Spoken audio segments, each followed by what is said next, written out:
Hello guys, welcome back to my channel. I'm Federico, and in this video I want to share with you some of the technical and soft skills that you will need to succeed as a software engineer. Indeed, while coding is still the main part of the job, especially if you have a junior or mid position, there are still some complementary skills that are really valuable, especially if you work in a team, work in a bigger projects where you need to share your work and also review the work of other people working with you. So the first skill that I want to talk about is working with repositories, because this is one of the most basic and essential skills that you need to learn complementary to your coding skills. Indeed, every company will need to have some repositories where you can put all the code of all the projects, and if they don't have repositories, are really a red flag, so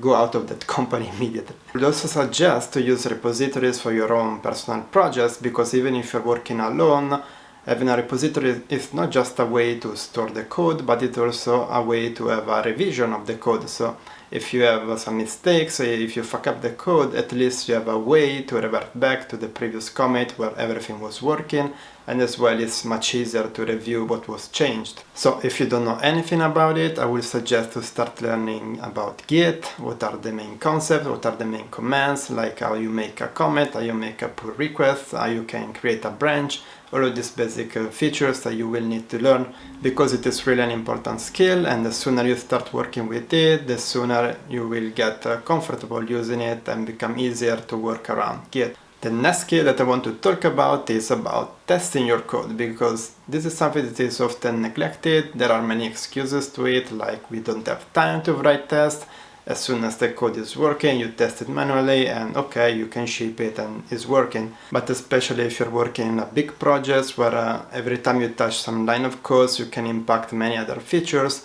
having a test suite that is ensuring that everything is working after your modification is essential to guarantee the quality and the consistency of the code. So while it is true that in bigger companies probably they have an entire team dedicated to quality assurance and they may create some test automation, there are still some kind of tests like the unit tests that are usually the developers in charge of developing and maintaining them. And also there are some methodologies like the TDD, test-driven development, in which the developers are actually forced to write first the test and then develop it. So understanding how to write a unit test may not be just a nice to have, but also an essential skill for the job where you're landed. So my suggestion here is to start learning about unit tests, that are the tests that target specific function or classes of your code, then to understand how component tests work, that are the ones that simulate, for instance, if you have an API, they simulate a request to this API and they will check the response to understand if that specific component is working as expected.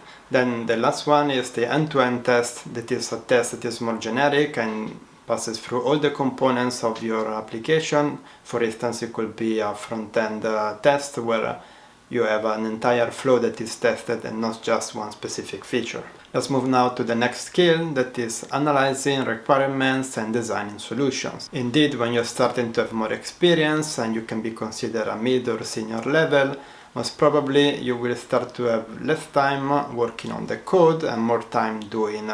this design part, because as a junior most of the time there will be a senior engineer or a tech lead that will already split all the tasks into smaller components and will explain you exactly what to do, and you just need to implement it. While as soon as you start gaining more experience and more seniority, you will be expected to help in the designing and understanding the complexity of the features, and maybe be of support to, for instance, a project manager or a team leader to estimate the effort that is required to add new features. In this case, while there are still some books and theories of how you should split the task, how you can calculate the effort, I believe what matters more here is the experience, and actually in different companies they may have different ways of dealing with this, so you need to adapt also on their method of doing things. So this is really something you will learn on the job. In particular, when you need to calculate the effort for a feature and also give an estimation of a time when it will be released. Well, in that case, it really matters the velocity of the team, and as well understanding if a similar feature has been done before. You can kind of compare them and say, well, for this feature we took 10 days, so this is kind of similar and it may need another 10 days, for instance. Another important skill is being able to present your work to the stakeholders. For instance, in Agile, after the sprint, that can be like 2 or 3 weeks, you usually have a demo to the stakeholders about the work that is being done. And in this case, you need to understand that there are maybe some people that are on the business side of the things, so they don't understand the technical terms. So being able to explain what you did in some simple terms that do not involve complex terminology related to the specific technology is really important, because in that way they can understand better, and also it is easier for them to understand the value of your work. This is again something you will learn with experience, but if you need to prepare a presentation, just remember that you need to understand what audience you have, and in the case something is too complex, try to break it down to simple terms, and as well repeat it as many times as possible if you want to give more confidence in your presentation. To conclude, the last skill that is really important if you're working with other people is being a team player. Indeed, it's much more valuable an average developer, but that is a really good team player, supporting the others and giving propositions, being able to communicate also with other teams,